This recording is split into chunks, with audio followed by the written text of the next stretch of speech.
right now a very special guest. I thought he was ducking me since I moved to the middays with you, BT. I feel like I haven't heard from Ian Eagle in quite some time. We used to text, and now we do not. He's since moved on in multiple partners at CBS. A new one will be unveiled this Sunday while he does the Jets game. Jets Steelers, Ian Eagle, J.J. Watt on the call. We welcome to the show, Ian Eagle. How are you, Ian? Hey, guys. Thanks for taking my call. First one, Juan Soto. Is there a locker room dynamic issue? Second one, Nolan McClain. Do you think if he put his mind to it, he could have played in the NFL? I'll hang up and listen. Thanks. He looks like he's 30. It'll start more trouble. Oh, God. Do you actually watch baseball? Because you don't call it. I mean, you call everything else. Do you watch baseball at all? I do. I grew up a Mets fan, so I'm into it. Yes. How do you watch anything without just critically analyzing what the broadcasters are doing? How do you do that, man? That's got to be impossible for you. Yeah, I'm just on a Slack channel with Gary, and I just send him my thoughts throughout the broadcast. No, I can watch as a fan because I don't call baseball. Okay. And I can truly view it through that perspective. So all the things that you guys deal with on a day-to-day basis, the calls, the topics, I'm living in it. I'm the embodiment of it. I feel it. How do you think Sal would be in the booth, by the way, Bird? How would Sal do? Unfiltered. You'd have to put it on SNY After Dark. Oh. I like it. I'd put Dennis Miller to shame. All right, so how about your new partners here, Ian? Obviously it was new after Fouts with Charles Davis. I enjoyed you guys. Yep. I thought you were doing a good thing. Now they decided to move J.J. Watt from the desk to the booth. Where are you at with your new partner yet again? Yeah, I mean, I'm hearing from a lot of people, and everybody seems to be saying, you're the most yoked booth. And I know. I'm not going to deny it. We have a very similar workout routine, and we wear the same size clothes. It's going to be great. No, to be perfectly honest, the whole lead up to it has been fantastic. He's very prepared. He obviously has the experience as a Hall of Fame player. And then the added part of this job is what kind of perspective do you have? What kind of takes do you have? Are you opinionated, which he is? And can you back it up? And then the little extra secret sauce is he's got a tremendous sense of humor. He's self-deprecating. He wants to be a really good teammate. So far, so good. We haven't even called our first regular season game yet, just the two of us. We did a game last year on Netflix. We did a preseason game this year, Jets and Philadelphia Eagles, but I can already tell he checks all the boxes. Mm-hmm. Just make sure it doesn't hijack and make it a Steelers day. I know you won't let him, though, because of his brother here. Keep this one down the line, right down the middle. If anything, pro-Jets, Ian, let's go. Yeah, I have a feeling that might come up at some point, but I think he has gone out of his way to make sure it's not going to be an issue. But clearly, he's still at a place where his brother is one of the premier players in the NFL. Their relationship is really close. There's a third brother that played in the NFL, Derek Watt. Yeah. And the crazy part, I mean, this is not really a known story, although I think I told it a few years ago. I asked him once, you're JJ, your brother's TJ, but your other brother is Derek. Why is he not DJ Watt? It sounds to me like a guy that would make a lot of money playing bar mitzvahs, sweet 16s, quinceañeras. And he said, you really want to know why? I said, yeah, this is when he was playing back in the day. He said they originally thought he was going to be DJ Watt, but they watched Full House, and Derek got made fun of at school because of DJ Tanner. Oh, my God, come on. And the nickname went away. He's now Derek Watt forever. Oh, my goodness gracious. That's like a gold yarn of information. That's funny. All right, so you've sat down with Tomlin quite a bit. He's been there forever. Yeah. Of course, you know Aaron, who played for the Jets and as coach for a while. I imagine you guys will sit down tomorrow, and if so, well, what are you expecting from Aaron Glenn as the head coach now, the man in charge? Yeah, we had 3 production meetings in the preseason with Aaron. He's very straightforward, direct. You can see why he's a great communicator with players. He doesn't beat around the bush. He just deals with it. And in many ways, similar to Tomlin in that ilk of, hey, I'm just going to tell it like it is, and then we're going to handle our business from there. The one difference is the common theme I heard in any of these meetings. Aaron played at such a high level, was a 3-time Pro Bowler. And when he walks in the room, guys, you remember, he's 5'8". Like, this guy was one tough SOB to play in the league like he did, to build the reputation that he did. And I do think that translates in what he's trying to get across to his players: toughness, accountability, and being highly competitive. That's the one difference you'd like to see from the team this year. No idea if it's going to turn into 8 wins, 9 wins. I know, some Jets fans want to visualize what this could be. They have to be competitive. They lost 7 games that were one-score games last year, and any Jets fan remembers a bunch of winnable games in a 5-12 season. You win 4 of those games, and you're talking about an entirely different kind of year. So the compete level, and I think the biggest difference this year, the defense has to turn the ball over. They've got to make game-winning plays. They have to slam the door shut in close games. That wasn't happening last year, and there's a new attitude, there's a new philosophy, and you could just feel a new vibe talking to the players, and they all would mention Aaron and his playing career and the connection made based on that. But when you have a quarterback that has trouble throwing the football, that could be a little impediment there. What do you think of Justin Fields getting a fresh start here with a new organization, being the guy with the Jets now? Yeah, I just feel a lot more maturity than the young man I met when he was a rookie in Chicago, and that's normal in the NFL. And, fortunately, I've been doing this job a long time, so that means you do a lot of production meetings, players, coaches, et cetera, and you do see the transformation and the evolution, including a young Tom Brady or a young Drew Brees, and then to see what they eventually become.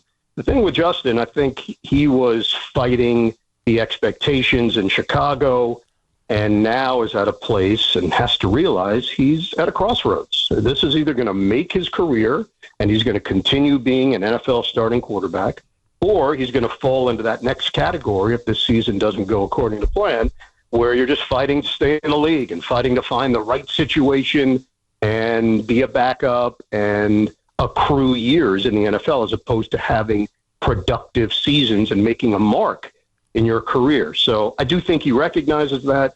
He understands it. Had a bunch of Steelers games last year when he started and then when Russell Wilson took over. And there are still people in Pittsburgh that believe if they just stuck with Justin Fields, that their season may have been different. So he gets a chance to reinvent himself a little bit, and I'm curious to see what this offense is really going to look like. Tanner Engstrand comes over from Detroit, and he was the passing game coordinator. This is going to be a run-heavy offense, and the hit on the offensive line, Elijah Vera-Tucker, that's real, because it not only affects having a guy that you relied on that right side, but it affects the rookie, Armand Membu, who knew that he could look to his left and had someone that was trustworthy and would do his job well, which would take a little bit of pressure off of the rook. There's no question. That hurts for sure. Of course, Ian Eagle, BT and Sal on the Fan. Ian in the booth, CBS, 1 o'clock, week 1, Jets and the Steelers. Jets 2.5-point home dogs. So, somebody like JJ looks at the tape from a player's perspective, and he'll come up with Rodgers still has it, Rodgers doesn't. You've been around the game a long time, though, so I don't want to put you in a spot because you are calling the game play-by-play. But do you think that Aaron Rodgers is still capable of slinging this thing at a pretty high level, or no?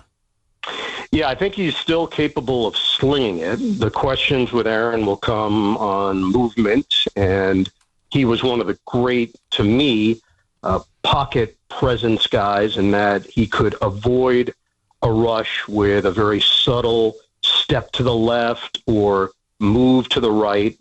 And that was instinctual. That was something that he had in him, and then had the physical attributes to back it up. Brady obviously was great at it as well. You just don't have the same reaction time that you used to have when you're at that age. The positive, if you're the Steelers, is that you're really not asking Aaron Rodgers to go out and be a magician for you. And I know this term gets tossed around and is usually a negative connotation, but in this case, just go manage the game. manage the game. The defense should be a top 5 defense. They obviously addressed the skill position with DK Metcalf and then paid him, and I think he's highly motivated. I think the tight end Freiermuth is going to benefit greatly from Rodgers. The run game has been adjusted with Jalen Warren now stepping as the lead guy, Caleb Johnson, rookie from Iowa, backup, no more Najee Harris, and an offensive line that they believe in. They are going young at the tackle positions with Broderick Jones now shifting to the left side, and with Dantanu getting a chance to be healthy and star on the right side. They've got a young center. So I just think they're giving it one last shot, guys. If I look at their roster, what they did defensively, acquiring Slay and Ramsey, Thornhill, to me it seems as if they believe they can go one last shot at this thing before they might have to make wholesale changes in the future. How much are we going to be watching the Aaron Rodgers show during the broadcast? Is it like obviously it's the main storyline going to the game, Rodgers returning to MetLife Stadium, all that. Are we conscious effort here to make it about Aaron Rodgers in this Week 1 matchup? Well, we'll probably lead with Bubby Brister. Neil O'Donnell. Yeah, exactly. We're just going to go through the ranks of guys that play for both teams. Yeah, look, obviously Aaron is a focal point, not only because he just played for the Jets, but because where he is in his career. This is someone that will be a first ballot Hall of Famer. He's in his 21st season in the NFL. He's 41 years old. And, oh, by the way, he has this whole chapter that he just went through, a bizarre 2-year journey with the New York Jets that never quite took hold. So, yeah, certainly it's going to be a big storyline. But you guys know, once the game starts, go do the game. That's my philosophy. I don't believe in the theory that, hey, we got to do this many shots ahead of time. We got to get to this in the second. Let's get a feel for the game. The game's going to dictate where our coverage goes, in my mind. It's going to be 40,000 plus Steeler fans there, Bird. You see that? I did. I saw the fact that they are well represented. They travel really well, I'll say that. I had Steelers-Raiders last year in Las Vegas, and that ended up being Fields' last start. And Pittsburgh won the game, and they went 4-2 with Fields as the starting quarterback. That might have been 70% Steeler fans in attendance for the Raiders and Steelers last year. They do travel really well. Would you take a chance on Ben Simmons if you're the Knicks? What do you need him for? Is it just a defensive presence, someone off the bench that could guard 1 through 5 at a minimum deal? Yeah, I would. I'm with you. I'm with you. If you're looking for more from him, you're just not going to get it at this stage of his career. And you saw last year with the Clippers, which seemed like a really good fit, by the playoffs, he wasn't really playable. They got to that stage where he was not in the rotation. So I just don't know come playoff time if Ben Simmons would be a part of your big plans for a team that believes they can win the Eastern Conference. But if he's accepting of the role and his ego can accept it, which I'm not sure is the case, I would consider it. Well, then that would be the deterrent. If the ego gets in the way of his new role, then I'm not interested at all. And by the way, I'm with you just from a basketball, like infusing him within the Knicks, 5 minutes a half and, passing over people, alleviating some defensive pressure from Brunson. There's basketball reasons that you and I could both list where it makes sense here. But he said yesterday he's not even sure if he wants to play. So if he's not committed on playing, now I'm not even in a small role. If you don't know if you want to play, you already basically saying, I don't want to play, so we don't need you at this point. Yeah, the way I would categorize it, that stretch of time for the Nets, it was a number of mercurial players and personalities, and he might have been the most mercurial of the bunch. It was tough to read day in and day out what was going on there and what was motivating him. Ian also obviously famously got a start here at WFAN, was a part of the Mike and the Mad Dog show. You ever play golf with Francesa? No, I've never been offered, but so I don't really never almost killed you. Really, you've never been offered at all? Never? No. I've never been offered. That's not a statement on him. It's really more a statement on me. I don't play. I don't really do things that I can't be good at. Basically. Maybe we should take the same lesson. Heed the same advice. You should see us out there. Good God I'd have almighty. a problem. I'd be tied to my couch. Well, just Mike. We played BT and I played with Mike this summer, and Yes. Mike had an errant shot that hit BT in the chest. So Drilled me right in the chest. Yeah. And that was by accident? Well, it's up for debate. Even my wife said it. He tried to kill you. I swear to God. It hurt like hell, man. I thought, like you, I might be having a new partner soon after that shot. So. And now BT's in litigation, so it's all good. Yep. Taking him for everything he's got. Ian, you are the best. We appreciate the time as always. We'll enjoy watching you on the broadcast on Sunday with JJ Watt. Good luck this season. We'll talk to you soon. Great. Just tackle the Soto stuff at the other side of the update. Yeah, I mean, he's starting trouble again here, Bird. I don't know what to tell you. He's starting it up. He said it. I didn't. Those are the quotes from the paper. Thanks, Ian. See you later. See you guys. Yeah, Thanks, dude. Those are things you can text me about. Don't bring it up on. No, I mean, we talked about it. Ian's the best because he'll send the emoji, the bird emoji when you text it. Like, Does he really? He tags it with the bird emoji. No, he doesn't. Yes, he What? does. He's got his own emoji. Yeah, he's Ian Eagle. I wouldn't expect that. The Birdman emoji. I wouldn't expect that. He is the best. I wish we had the better interviews with Ian are like Jimmy Trainer does it on the SI Media podcast where you get a But there's no focus. You just bounce around. Long form. He's great. You got an hour and just talk about his career. He is tremendous. But anyway, I'm looking forward to the game with him on the call and JJ Watt. And you're right. It's going to be about Rodgers, Watt, and his brother. Keep him in line, Ian. Or Ian. Oh, Ian. Yeah. Ian will. Jesus. You know that. All right. Of course he will.